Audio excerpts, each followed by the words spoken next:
Hi friends, స్వాగతం మా ఛానల్కి. నీవు కొత్తగా వచ్చిన వాళ్ళైతే సబ్స్క్రైబ్ బటన్ నొక్కి బెల్ ఐకాన్ని ఆన్ చేయడం మర్చిపోకు.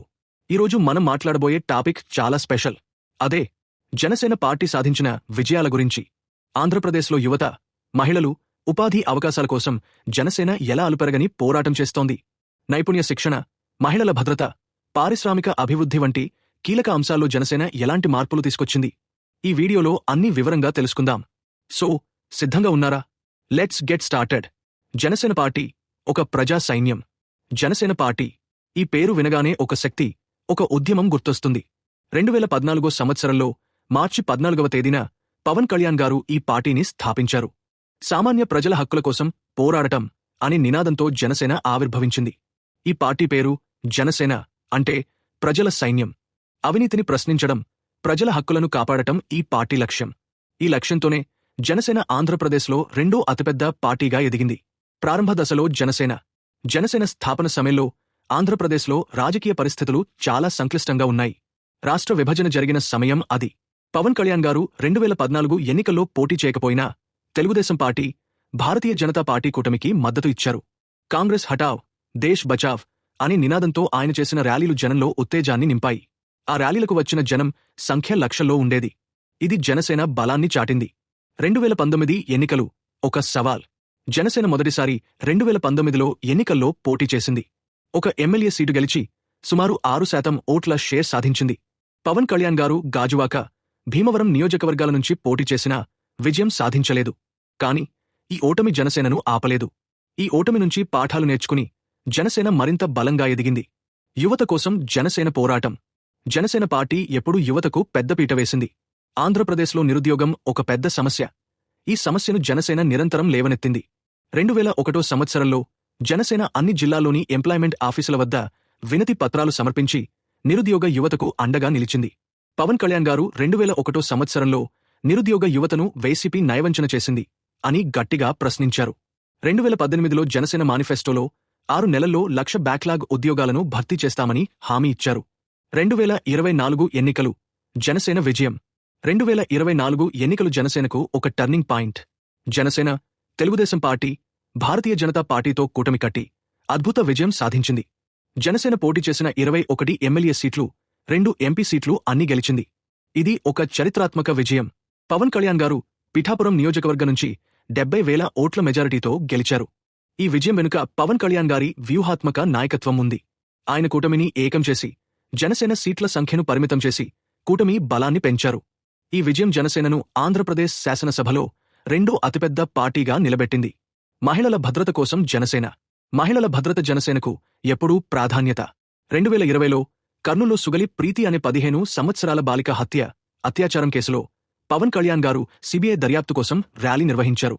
జనసేన మహిళల సాధికారత కోసం అనేక కార్యక్రమాలు చేపట్టింది. 2024 మేనిఫెస్టోలో స్వయం సహాయక గుండుల ద్వారా మహిళలకు 10 లక్షల వరకు వడ్డీలేని రుణాలు ఇస్తామని హామీ ఇచ్చింది. ఉపాధి అవకాశాలు, పారిశ్రామిక అభివృద్ధి. జనసేన ఎప్పుడూ ఉపాధి అవకాశాల సృష్టికి, పారిశ్రామిక అభివృద్ధికి పెద్దపీట వేసింది. 2024 మేనిఫెస్టోలో 5 ఏళ్లలో 20 లక్షల ఉద్యోగాలు సృష్టిస్తామని, నిరుద్యోగ యువతకు నెలకు 3,000 రూపాయల భృతి ఇస్తామని హామీ ఇచ్చారు. శ్రీకాకుళం జిల్లాలో వలసలను అరికట్టడానికి, యువతకు ఉపాధి అవకాశాలు కల్పించడానికి జనసేన యువగర్జన కార్యక్రమం చేపట్టింది.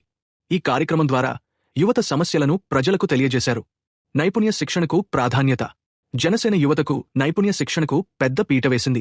2024 మేనిఫెస్టోలో యువత నైపుణ్యాలను పెంపొందించడానికి ప్రత్యేక కార్యక్రమాలు చేపడతామని హామీ ఇచ్చారు. ఇందుకోసం డిజిటల్ లైబ్రరీలు, క్రీడల ప్రోత్సాహం వంటి వినూత్న ఆలోచనలను ముందుకు తెచ్చారు. జనవాణి, వారహి యాత్ర. 2022లో పవన్ కళ్యాణ్ గారు జనవాణి అనే కార్యక్రమం ప్రారంభించారు. ఈ కార్యక్రమం ద్వారా ప్రజల సమస్యలను నేరుగా వినడానికి చిన్న చిన్న సభలు నిర్వహించారు.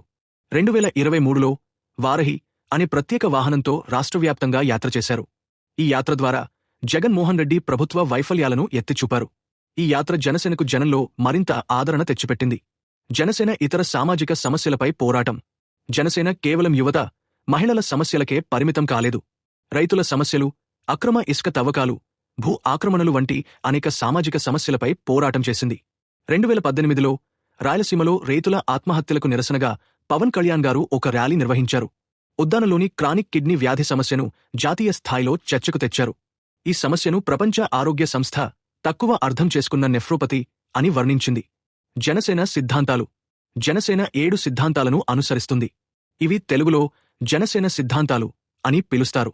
ఇందులో కులంలేని సామాజిక చైతన్యం, మత వివక్షలేని రాజకీయాలు, భాషా వైవిధ్యానికి గౌరవం, సంప్రదాయాల రక్షణ వంటివి ఉన్నాయి. ఈ సిద్ధాంతాలు జనసేనను ప్రత్యేకంగా నిలబెట్టాయి. జనసేన భవిష్యత్తు. జనసేన ఇప్పటికే ఆంధ్రప్రదేశ్లో ఒక శక్తివంతమైన రాజకీయ శక్తిగా మారింది. పవన్ కళ్యాణ్ గారు 2024 జూన్ నుంచి డిప్యూటీ సీఎంగా బాధ్యతలు నిర్వర్తిస్తున్నారు. ఆయన పంచాయతీరాజ్, గ్రామీణాభివృద్ధి, రైతు సంక్షేమం వంటి కీలక శాఖలను నిర్వహిస్తున్నారు. జనసేన హామీలు కేవలం మాటలకే పరిమితం కాకుండా చర్యల ద్వారా నెరవేరుస్తోంది. రాష్ట్రంలో పరిశ్రమలను ప్రోత్సహించడం, ఉద్యోగ క్యాలెండర్ విడుదల చేయడం, యువతకు నైపుణ్య శిక్షణ ఇవ్వడం వంటి కార్యక్రమాలు జనసేన ప్రభుత్వంలో చురుకుగా కొనసాగుతున్నాయి. ముగింపు. ఫ్రెండ్స్, జనసేన పార్టీ ఒక సామాన్య ప్రజల సైన్యం. యువత, మహిళలు, రైతులు, నిరుద్యోగుల కోసం ఎడతెగని పోరాటం చేస్తోంది. 2014 నుంచి 2024 వరకు జనసేన ఒక చిన్న పార్టీ నుంచి రాష్ట్రంలో రెండో అతిపెద్ద పార్టీగా ఎదిగింది. ఈ విజయం వెనుక పవన్ కళ్యాణ్ గారి నాయకత్వం, జనసేన కార్యకర్తల అంకితభావం ఉన్నాయి. ఈ వీడియో మీకు నచ్చినట్లయితే లైక్ చేయండి, షేర్ చేయండి, సబ్స్క్రైబ్ చేయడం మర్చిపోకండి. కామెంట్స్లో మీ అభిప్రాయాలను తెలియజేయండి. జనసేన గురించి మీరు ఏమనుకుంటున్నారు? ఏ అంశం గురించి మరింత తెలుసుకోవాలనుకుంటున్నారు? కామెంట్ బాక్స్లో రాయండి. మరో ఆసక్తికరమైన వీడియోతో మళ్ళీ కలుద్దాం. అప్పటివరకు జై హింద్.